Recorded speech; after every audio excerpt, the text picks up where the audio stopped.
Assalamualaikum warahmatullahi wabarakatuh. Hai, salam sejahtera untuk kita semua.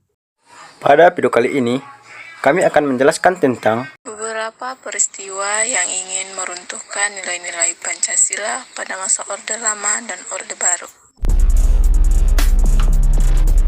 Pemberontakan terjadi di Madiun, Jawa Timur ketika beberapa militan PKI menolak untuk dilucuti. Pihak militer menyebutkan bahwa PKI memproklamasikan Republik Soviet Indonesia pada tanggal 18 September 1948 dan mengangkat Musso sebagai presiden dan Amir Syarifuddin sebagai perdana menteri. Di bawah pimpinan Musso, PKI berhasil menarik partai dan organisasi kiri dalam FDR bergabung ke dalam PKI.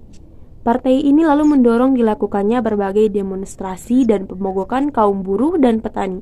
Sebagian kekuatan-kekuatan bersenjata juga berhasil masuk dalam pengaruh mereka.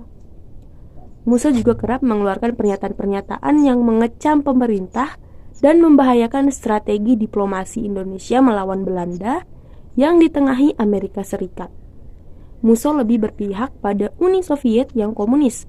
Pemerintah Indonesia telah melakukan upaya-upaya diplomasi dengan Musso, bahkan sampai mengikut sertakan tokoh-tokoh kiri lain, yaitu Tan Malaka, untuk merendam gerak ofensif PKI Musso. Namun kondisi politik sudah terlampau panas, sehingga pada pertengahan September tahun 1948, pertempuran antara kekuatan-kekuatan bersenjata yang memihak PKI dengan TNI mulai meletus.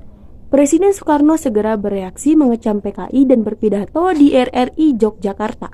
Di awal pemberontakan, pembunuhan terhadap pejabat pemerintah dan para pemimpin partai yang anti-komunis terjadi. Tapi pasukan pemerintah yang dipelopori divisi Siliwangi kemudian berhasil mendesak mundur pemberontak.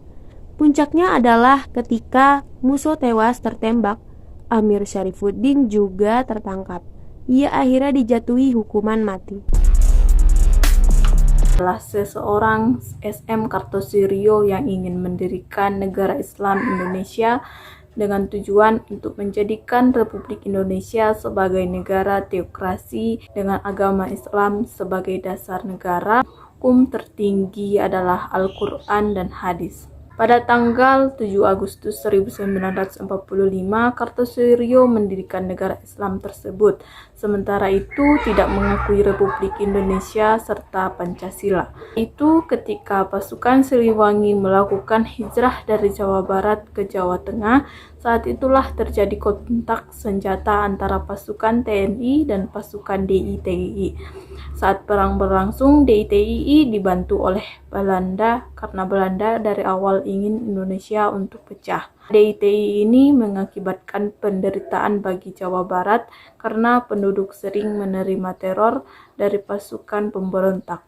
Selain mengancam pasukan, DITII juga merampas harta benda milik warga untuk mencukupi kebutuhan mereka sehari-hari. Melihat kondisi ini, Republik Indonesia berupaya menghentikan pemberontakan dengan melakukan operasi militer.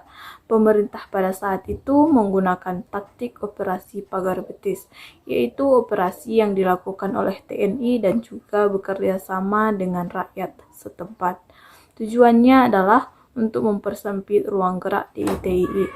Operasi ini berhasil. Pada tanggal 4 Juli 1942, akhirnya Kartosuryo tertangkap di daerah Gunung Beber, Majalaya oleh pasukan Siliwangi dan dijatuhi hukuman mati.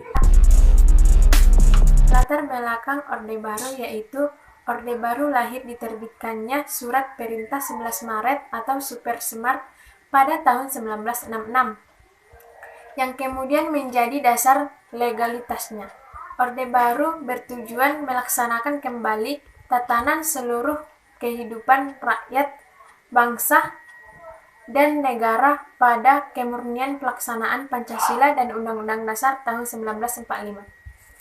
Berdirinya pemerintahan Orde Baru dilatar belakangi oleh beberapa peristiwa. Tanggal 12 Maret 1966 dengan mengatasnamakan Presiden Soekarno-Soeharto mengeluarkan keputusan Presiden nomor 1 ayat 3 perihal pembubaran Partai Komunis Indonesia atau PKI.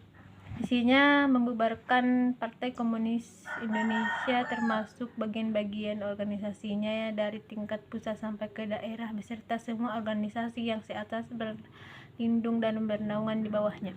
Kedua, Soeharto menyatakan PKI sebagai organisasi terlarang di seluruh wilayah kekuasaan Republik